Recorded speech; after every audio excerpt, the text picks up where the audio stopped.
Hi hello welcome to my channel S K study circle. ఈరోజు 4th class English third lesson a trip of memories అండి. దీనిలో వచ్చేటటువంటి glossary చూద్దాం ఒకసారి. రస్డ్, RUSHED, రస్డ్ అంటే మూవ్ విత్ గ్రేట్ స్పీడ్, అంటే అతి వేగం, ఎక్కువ వేగంతో ముందుకు వెళ్ళడాన్ని రస్డ్ అంటారండి. రీచ్డ్ అంటే అరైవ్డ్ ఎట్ అంటే చేరుకోవడం. హైర్డ్ అంటే టుక్ ఫర్ రెంట్ అంటే రెంట్ కోసం చూడడం అండి. కర్వ్స్, టర్నింగ్స్ అంటే మెలికలు వంకలు తిరుగుతుంటాయి కదండి, వాటిని ఇలా అంటే వచ్చి ఇలా ఇలా తిరగడాన్ని కర్వ్స్ అంటారండి. బ్రీజ్ అంటే జెంటిల్ వైండ్ అంటే బలమైన గాలిని బ్రీజ్ అంటారు. స్ప్రెడ్ అంటే ఎక్స్టెండ్, డిస్ట్రిబ్యూట్ అంటే వ్యాపించడం.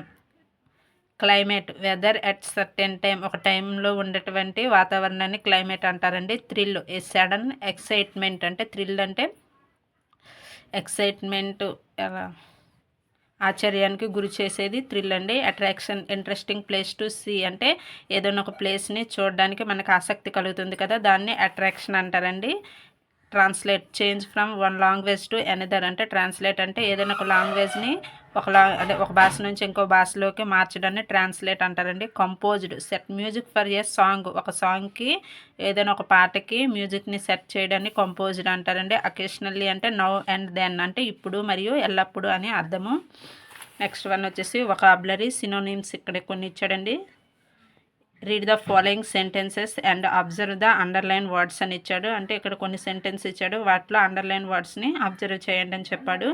I quickly had my bath, I hurriedly had my bath, I instantly had my bath. అన్నీ కూడా చూడండి. I quickly had my bath అంటే నేను తొందరగా స్నానాన్ని చేయగలిగాను. I hurriedly had my bath. Instantly అంటే the underline words quickly, hurriedly, instantly carry nearly the same meaning. Such words are called synonyms, అంటే ఇక్కడ ఇచ్చినటువంటి క్విక్లీ, హర్రీడ్లీ, ఇన్స్టెంట్లీ అంటే అప్పటికప్పుడే, హర్రీడ్లీ అంటే వేగంగా తొందరగా, క్విక్లీ అన్న కూడా వేగంగా తొందరగానే అర్థం వస్తుందండి. ఈ 3 వర్డ్స్ కూడా మీనింగ్ అనేది ఒకేలా ఉంటుంది. ఇలా ఏదైనా ఒక వర్డ్కి దాన్ని వచ్చే మీనింగ్ అనేది సేమ్గా ఉంటే వాటిని సినోనిమ్స్ అంటారండి. ఈ 3 కూడా ఏమవుతాయండి, క్విక్లీ, హర్రీడ్లీ, ఇన్స్టెంట్లీ, ఇవన్నీ కూడా ఏంటివి, సినోనిమ్స్ అండి. కొన్ని సినోనిమ్స్ ఇచ్చాడు చూడండి. A synonym is a word that has nearly the same meanings as another word, అంటే ఒక వర్డ్ అనేది ఇంకొక వర్డ్కి సేమ్ మీనింగ్ని కలిగి ఉంటే వాటిని సినోనిమ్స్ అంటారు. చూడండి ఇక్కడ కొన్ని సినోనిమ్స్ ఎగ్జాంపుల్స్ ఇచ్చాడు. వండర్ఫుల్ అంటే అడ్మైరబుల్, అమేజింగ్, అస్టోనిషింగ్. ఎకేషన్ అంటే బ్రేక్, హాలిడే. బ్యూటిఫుల్ అంటే pretty, good looking, charming. Memory అంటే మైండ్, రీకలెక్షన్, రిమెంబరెన్స్. కోర్ట్యార్డ్ అంటే lawn, patio and yard. Composed అంటే confident, easy going, level headed. Occasionally అంటే sometimes, every and now and then, infrequently. Interesting అంటే alluring, amusing, attractive అండి. ఇక్కడ చూడండి. Read the following paragraph carefully and observe the underline words carefully, అంటే ఇక్కడ ఒక paragraph ఇచ్చాడు, వాటిలో కూడా కొన్ని వర్డ్స్ని అండర్లైన్ చేశాడు, వాటిని మనం ఒకసారి అబ్జర్వ్ చేయమన్నాడు. ఏంటి ఇచ్చాడో చూద్దాం ఒకసారి. Horsley Hills is a well known tourist spot in the Andhra Pradesh. It is also called the Ooty of the Andhra Pradesh. We feel a cool breeze and enjoying looking at the heavy bushes. We see a good looking scenery and high mountains there. The whole area is filled with green trees and colorful flowers. The temperature is very cool అని ఇచ్చాడండి. అంటే Horsley hills అనేది well noun అంటే బాగా తెలిసిన tourist place అండి ఆంధ్రప్రదేశ్లో. ఇక్కడ దీన్నే ఊటీ ఆఫ్ ద ఆంధ్రప్రదేశ్ అంటారు, హార్స్లీ హిల్స్ని. ఇక్కడ చూడడానికి హెవీ బుషెస్ అంటే ఎక్కువ పొదలు, చెట్లు ఎక్కువగా ఉన్నాయి. గుడ్ లుకింగ్ అంటే మంచి చూడడానికి అందమైన ప్రదేశం అని. ఇంకా ఫిల్డ్ విత్ గ్రీన్ ట్రీస్, ఇక్కడ ఎక్కువ ట్రీస్ కూడా ఉన్నాయని ఇచ్చాడు. అండ్ కలర్ఫుల్ ఫ్లవర్స్, అందమైన పుష్పాలు ఉన్నాయని చెప్పాడు. The temperature is very cool, అంటే ఇక్కడ యొక్క వాతావరణం అనేది చాలా చల్లగా ఉంటుంది అని ఇచ్చాడు. ఈ underline words well known, heavy, good looking, filled, temperature అని ఇచ్చాడండి. Now fill in the blanks with suitable synonyms in the following. Use the help box, ఇక్కడ కొన్ని బాక్స్లో కొన్ని వర్డ్స్ ఇచ్చాడు, వీటిని యూజ్ చేసుకుని ఇక్కడ సినోనిమ్స్ని రాయమని చెప్పాడు. ఇక్కడ ఇచ్చినటువంటి ఫేమస్ అంటే బాగా పరిచయమైన అని, అందరికీ తెలిసిన అని, బ్యూటిఫుల్ అంటే అందమైన, క్లైమేట్ అంటే వాతావరణం, కవర్డ్ అంటే మొత్తాన్ని కప్పివేయడము అలా అర్థం వస్తుందండి. డెన్సీ అంటే ఎక్కువ అని, హెవీ టైప్లో వస్తుంది. Horsley Hills is a dash tourist spot in the Andhra Pradesh. మనకి లాస్ట్ పారాగ్రాఫ్లో ఏమి ఇచ్చాడు, Horsley Hills is A well noun అన్నాడండి. వెల్ నౌన్ అంటే బాగా తెలిసిన అని కదా. ఇక్కడ ఏమి ఇచ్చాడు, Horsley Hills is a dash tourist spot in the Andhra Pradesh అని ఇచ్చాడు. వెల్ నౌన్ అంటే బాగా తెలిసిన అనే దానికి ఇక్కడ ఏమొస్తుందండి, ఫేమస్ అని వస్తుంది. అంటే Horsley Hills is a famous tourist spot in the Andhra Pradesh అండి.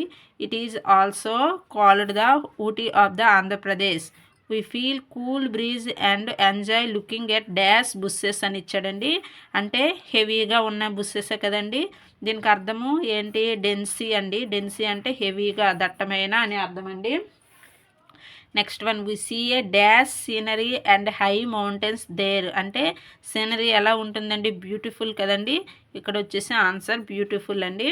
Next one, the whole area dash with green trees and colourful flowers అండి.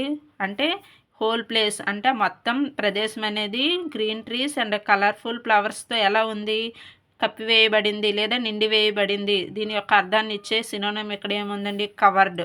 సో ఇక్కడ ఆన్సర్ వచ్చేసి కవర్డ్ అండి. The dash is a very cool. అంటే ఏది ప్రదేశం అనేది చాలా కూల్గా చల్లగా ఉంది కదండి. వీటికి సినోనిమ్ ఇచ్చే వర్డ్ ఇక్కడ ఏముంది, క్లైమేట్. అంటే the climate is a very cool. Next one చూడండి, ఇక్కడ సూటబుల్ సినోనిమ్స్ని మనం చేయమన్నాడు. ఇక్కడ షేర్ అంటే డిస్ట్రిబ్యూట్ అండి. షేర్ అంటే పంచడము, డిస్ట్రిబ్యూట్ చేయడం అన్న పంచడం అనే అర్థం వస్తుంది. Pack, bundle. ప్యాక్ అంటే ఏంటి, ప్యాక్ చేయడం, అన్నింటినీ ఒక దగ్గరని చేయడాన్ని బండిల్ అంటారండి. టచ్ అంటే ఫీల్. టచ్ అంటే స్పర్శించడం, దేన్నైనా తాకడము, దాన్ని ఫీల్ అనేది సినోనిమ్గా యూజ్ చేస్తారు. ఎంజాయ్ అంటే డిలైట్ అండి. స్లోప్ అంటే వాలు, స్లాంట్ అండి.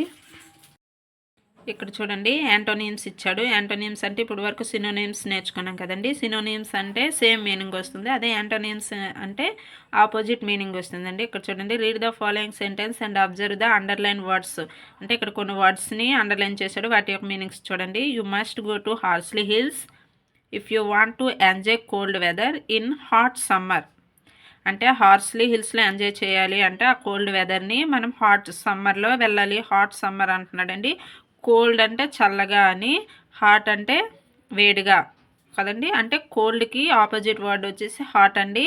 ఈ ఆపోజిట్ వర్డ్స్ని యాంటోనిమ్స్ అని చెప్తున్నారు. The underline words are opposite to each other. అంటే they are opposite in meaning. అంటే వీటి యొక్క మీనింగ్ అనేది వ్యతిరేకంగా ఆపోజిట్గా ఉంది కదండి. కోల్డ్కి ఆపోజిట్ వర్డ్ ఏంటి, హాట్ అండి. ఇదే కోల్డ్కి యాంటోనిమ్ అన్న హాటే అవుతుంది. నెక్స్ట్ వన్ వచ్చేసి ఇక్కడ చూడండి, కొన్ని వర్డ్స్ ఇచ్చాడు, వాటికి ఆపోజిట్ వర్డ్స్ని రాయమన్నాడు. జాలీ, అన్జాలీ.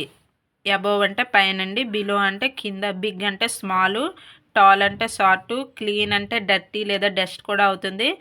ఫ్రెష్ అంటే, దీన్ని మీరు నోట్ చేయండి, గుడ్ అంటే బ్యాడ్, స్ట్రాంగ్ అంటే వీక్, సైలెంట్ అంటే నాయిస్ అండి, బ్రైట్ అంటే ప్రకాశవంతమైన, డల్ అంటే డల్గా ఉండడం అండి.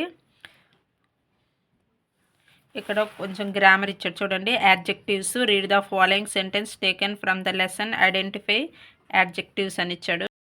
ఇక్కడ చూడండి, ఫ్రెష్ అంటే తాజా అయినండి. దీని యొక్క ఆపోజిట్ వర్డ్ లేదా యాంటోనిమ్ అనేది స్టేల్ అండి. నెక్స్ట్ గ్రామర్ పాయింట్ చూడండి, యాడ్జెక్టివ్స్ అంటే వీటిని తెలుగులో విశేషణాలు అంటారు. అంటే ఒక చూడండి ఇక్కడ ఏమి ఇచ్చాడు చూద్దాం. There are big and tall trees and dense bushes on either side of the road. అంటే రోడ్డుకి ఇరువైపులా కూడా చాలా పెద్దవి, పొడవైనవి, అండ్ డెన్సీ అంటే ఎక్కువ, పొదలు ఎక్కువగా ఉన్నాయి అని చెప్తున్నాడు. The underline words in the sentence add special meaning to trees and bushes. అంటే అండర్లైన్ వర్డ్స్ అనేవి ఒక ప్రత్యేకమైన అర్థాన్ని ఇస్తున్నాయి ట్రీస్కి అండ్ పొదలకి అని చెప్తున్నాడు. In other words they describe trees and bushes. These types of words are called describing words. అంటే వీటినే డిస్క్రైబింగ్ వర్డ్స్ అని కూడా అంటారు అని చెప్తున్నాడండి. అంటే స్పెషల్ మీనింగ్స్ ఇచ్చే వర్డ్స్ని కూడా డిస్క్రైబింగ్ వర్డ్స్ అంటున్నారు. Such words are called adjectives అని చెప్తున్నాడండి. చూడండి, there are big tall trees అని ఇచ్చాడు. అంటే చాలా పెద్దవి, అంటే ట్రీస్నే చాలా పెద్దవి, చాలా లావుగా ఉన్నాయి. హెవీ అంటే చాలా దట్టమైనవి, అంటే ఉన్న వాటికన్నా వాటిని మరొక రకంగా అంటే ప్రత్యేకమైన రూపంలో చెప్తున్నాడు. కాబట్టి ఇలా ఏదైనా ఒక సెంటెన్స్ని లేదా ఏదైనా ఒక పర్సన్ని లేదా ఏదైనా ఒక థింగ్ని హెవీగా చేసి చెప్పడం లేదా వాటిలో ఉన్న ప్రత్యేక అర్థాన్ని చూసి చెప్పే వాటిని యాడ్జెక్టివ్స్ అంటారండి. ఇప్పుడు చూడండి, ట్రీ ఎలా ఉంది, టాల్గా ఉంది అని చెప్తున్నారు. నార్మల్గా ట్రీ అంటున్నాం, కానీ ఈ ట్రీకి ఒక ప్రత్యేకమైన రూపాన్ని చూపిస్తున్నారు. టాల్ ట్రీ అంటున్నాడు కాబట్టి ఈ టాల్ అనేది ఒక ప్రత్యేకమైన అర్థాన్ని డిస్క్రైబ్ చేస్తుంది. కాబట్టి ఇలా డిస్క్రైబ్ చేసే వర్డ్స్నే యాడ్జెక్టివ్స్ అంటారండి. డెన్సీ బుస్సెస్ అంటే పొదలు అనేవి ఎలా ఉన్నాయని చెప్తున్నాడు. హెవీగా ఉన్నాయి, చాలా ఎక్కువగా ఉన్నాయి అని చెప్తున్నాడు. అంటే నార్మల్గా బుస్సెస్ అని చెప్పకుండా ఇవి చాలా డెన్సీగా ఉన్నాయి అంటున్నాడండి. ఇలా ఈ బుస్సెస్ని మరింత ఎక్కువ చేసి చెప్పడము, వీటిలో ఉన్న ఒక అర్థాన్ని బయటికి తీసుకొని చెప్తున్నాడు కదండి, వాటి యొక్క గుణాన్ని తెలియజేస్తుంది. కాబట్టి వీటినే డిస్క్రైబింగ్ వర్డ్స్ యాడ్జెక్టివ్స్ అని అంటారండి. ఇక్కడ ఒక యాక్టివిటీ ఇచ్చాడు చూడండి. Fill in the blanks the following sentences with the appropriate words from the box given below. There is a dash queue at the ticket counter. అంటే టికెట్ కౌంటర్ దగ్గర queue అనేది ఎలా ఉంది అని అంటున్నాడు. అంటే ఇక్కడ చూడండి, లాంగ్గా ఉంది, అంటే చాలా పెద్దగా ఉంది. సో ఇది కూడా ఒక యాడ్జెక్టివేనండి. The dash girl is crying for her mother. ఒక గర్ల్ అనే ఒక గర్ల్ వాళ్ళ అమ్మ కోసం ఏడుస్తుంది అని ఇచ్చాడు. దీని యొక్క ఆన్సర్ లిటిల్ గర్ల్ అండి. There are dash flowers in the garden. Colourful flowers in the garden అండి. Karishma is a dash fighter, karate fighter అండి. షీ స్పీక్స్ డాష్ ఇంగ్లీష్, అంటే ఫ్లూయెంట్గా, అంటే ఏ తప్పులు లేకుండా ఖచ్చితంగా అర్థవంతంగా మాట్లాడుతుంది. షీ స్పీక్స్ ఫ్లూయెంట్ ఇంగ్లీష్ అని చెప్తున్నారండి. Match the describing words under column A with the nouns underline under column B and put the right letter in the bracket అని ఇచ్చాడండి. అంటే ఏ కాలంలో ఉన్న డిస్క్రైబింగ్ వర్డ్స్ని బి కాలంలో ఉన్న నేమింగ్ వర్డ్స్తో మ్యాచింగ్ చేయమంటున్నాడండి. డార్క్ అంటే చీకటైనా అని అండి. చీకటి ఇక్కడ దేనికి మ్యాచ్ అవుతుంది చూడండి. Moon, sun, night, sky, sea. చీకటి అనేది నైట్ కదండి, నైట్. డీప్ అంటే లోతైన, బాగా అంటే లోపలికి అని అర్థం వస్తుంది. డీప్గా అంటే బాగా మునిగిపోవడం అలా కూడా వస్తుందండి. డీప్ అంటే సీ అండి. బ్లూ స్కై బ్లూగా ఉంటుంది కాబట్టి బ్లూ. కూల్ మూన్ అండి. బ్రైట్ ప్రకాశవంతమైన సన్.